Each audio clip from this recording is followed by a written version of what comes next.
La banque, dans le cadre du financement bancaire, ami ou pas ami? Bonjour les polyinvestisseurs, dans le cadre de cette vidéo, je vous raconte tout concernant la relation qu'un investisseur doit avoir avec la banque. Concrètement, quand vous allez voir la banque, il y en a beaucoup qui se disent « Ah, je dois cacher à la banque elle ne veut pas me financer si je lui dis tout. Parfois, d'être trop ouvert avec la banque, ça m'est préjudiciable. » Je vous arrête tout de suite. Si vous êtes un investisseur que vous voulez développer dans le temps, bannissez toutes les personnes qui vous parlent des prêts croisés, qui vous disent qu'il faut cacher vos comptes, qui vous disent qu'il faut… Non, on oublie tout ça. C'est clairement du bullshit, ça n'existe pas, c'est mauvais de faire ça, surtout si vous voulez vous développer dans le temps. Alors, est-ce que la banque, c'est une alliée? La réponse est clairement oui. La banque est une alliée, sera toujours une alliée quand vous voulez enchaîner les financements, avancer dans le cadre des financements. Et j'entends déjà des personnes qui me disent « Ah oui, mais la banque, elle ne voulait plus me suivre à tel niveau et à tel niveau. » On en parle dans cette vidéo. Donc, l'idée, c'est que, quand vous allez aller voir une banque et que vous êtes un investisseur et que vous voulez obtenir un prêt immobilier, vous n'allez pas simplement discuter avec le conseiller bancaire pour obtenir un prêt immobilier. Vous allez discuter avec le conseiller bancaire pour lui expliquer votre état d'esprit, pour lui expliquer votre démarche, pour lui montrer la qualité du dossier que vous avez préparé. Et l'idée, au-delà du projet qui sera rentable, au-delà de votre situation, au-delà en fait de l'obtention du simple projet immobilier que vous voulez obtenir avec tous les critères qui ont déjà été vus, c'est une relation que vous allez créer. Et pour créer cette relation, vous avez besoin de parler d'égal à égal, d'être humain à être humain. Et ça, parfois, c'est ce qu'on oublie. Pourquoi? Parce que on est stressé, parce qu'on ne connaît pas le langage du banquier, parce que peut-être qu'on a une forme d'appréhension, peut-être parce qu'on a écouté des personnes qui nous disaient « Ah, méfie-toi de la banque, ne lui dis pas tout ». Parfois, parce que le conseiller, il n'est pas non plus aimable ou qu'il essaie de nous perdre dans de la technique. Peu importe. À partir du moment où vous avez les connaissances techniques et normalement sur notre chaîne, vous devez les acquérir. Vous êtes en pleine possession pour aller rencontrer un conseiller bancaire et pouvoir échanger avec lui sans aucune pression. L'habitude va faire que vous allez acquérir de l'aisance et en ayant acquis de l'aisance, vous allez pouvoir échanger avec lui et surtout avoir le confort de lui poser des questions. N'hésitez jamais à poser une question au conseiller bancaire. Parce que c'est son métier d'être pédagogue et de vous expliquer ce que vous ne comprenez pas dans le cadre d'une relation. Mais par contre, c'est votre responsabilité de poser tout de suite sur la table qu'est-ce que vous attendez de la relation bancaire. Y compris qu'on a été multibancarisé. On peut tout à fait dire à un conseiller bancaire, écoutez, auparavant j'étais multibancarisé, j'avais plusieurs banques. J'ai maintenant regardé une vidéo sur une chaîne Polygone Formation et j'ai envie tout simplement de m'investir avec un seul ou deux banque pour tout simplement réunir l'intégralité de mes projets, mais pour ça je cherche le bon interlocuteur. Et la question que je me pose, c'est est-ce que vous serez le bon interlocuteur? Au-delà de me donner le prêt immobilier, j'ai besoin de vous dire que je suis un investisseur et que dans la démarche d'investissement que j'ai, je vais en réaliser plusieurs dans le temps, peut-être pas tous les 6 mois, peut-être pas tous les ans, mais oui, je vais enchaîner des prêts immobiliers. Je fais une parenthèse dans le cadre de cette vidéo. Je préconise de réaliser, moi, en tant que luctilier, un projet par an. Et quand je dis un projet, ça peut être un appartement, une maison, un immeuble.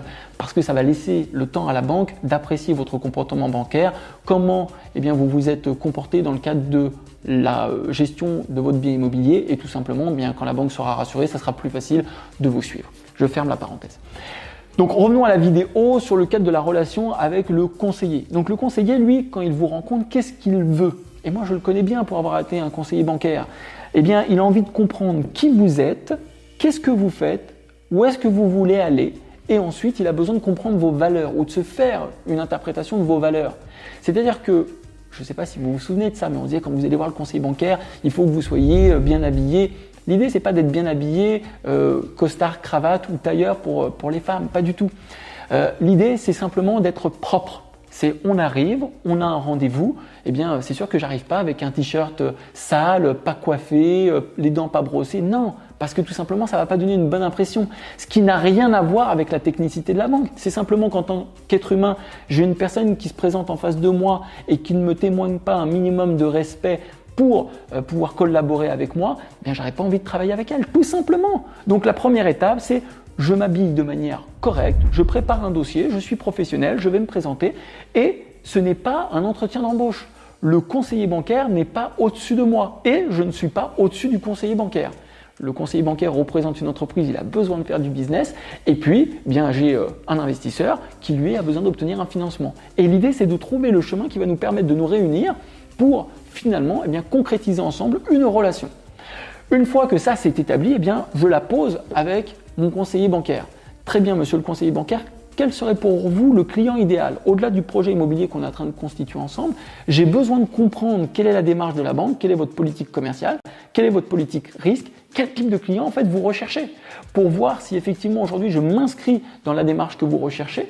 Et vous, monsieur le conseiller bancaire, particulièrement, quelle est la spécificité des clients dont vous vous occupez? Parce que vous le savez, il y a différentes catégories de conseillers bancaires. Il y a des conseillers d'accueil, des conseillers grand public, des conseillers moyen haut de gamme, des conseillers haut de gamme, conseillers professionnels, conseillers privés, directeurs d'agence.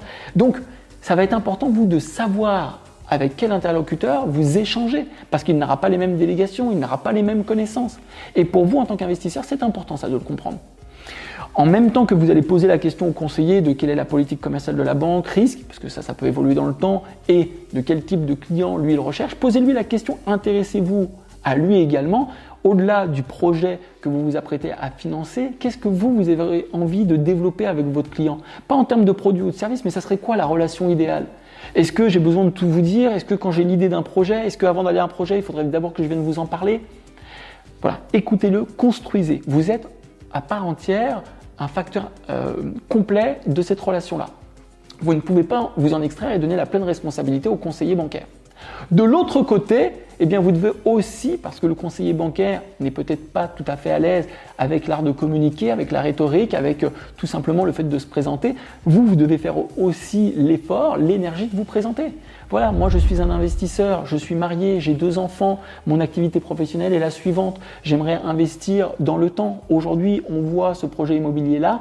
D'après vous, combien de temps je devrais attendre pour acquérir un nouveau projet immobilier? De quoi vous auriez besoin pour être rassuré? Voilà. Donc ça, c'est le type de question que vous pouvez poser. De la même manière, anticiper. Est-ce que vous êtes d'accord pour qu'on convienne qu'aujourd'hui, je travaille exclusivement avec vous? Je vais domicilier mes revenus, je vais domicilier mon épargne, mes assurances. Le prochain projet immobilier que je vais réaliser, comme je viens de vous le dire, je vais venir vous le soumettre. Et dans le cadre de ce projet immobilier-là, vous serez toujours prioritaire, mais il se trouve que vous ne répondriez pas par la positive sur mon prêt. Vous ne me donneriez pas un accord. Vous comprendriez bien que dans ce cas-là, je serai obligé de solliciter un confrère, un homologue à vous pour tenter d'obtenir mon projet bancaire.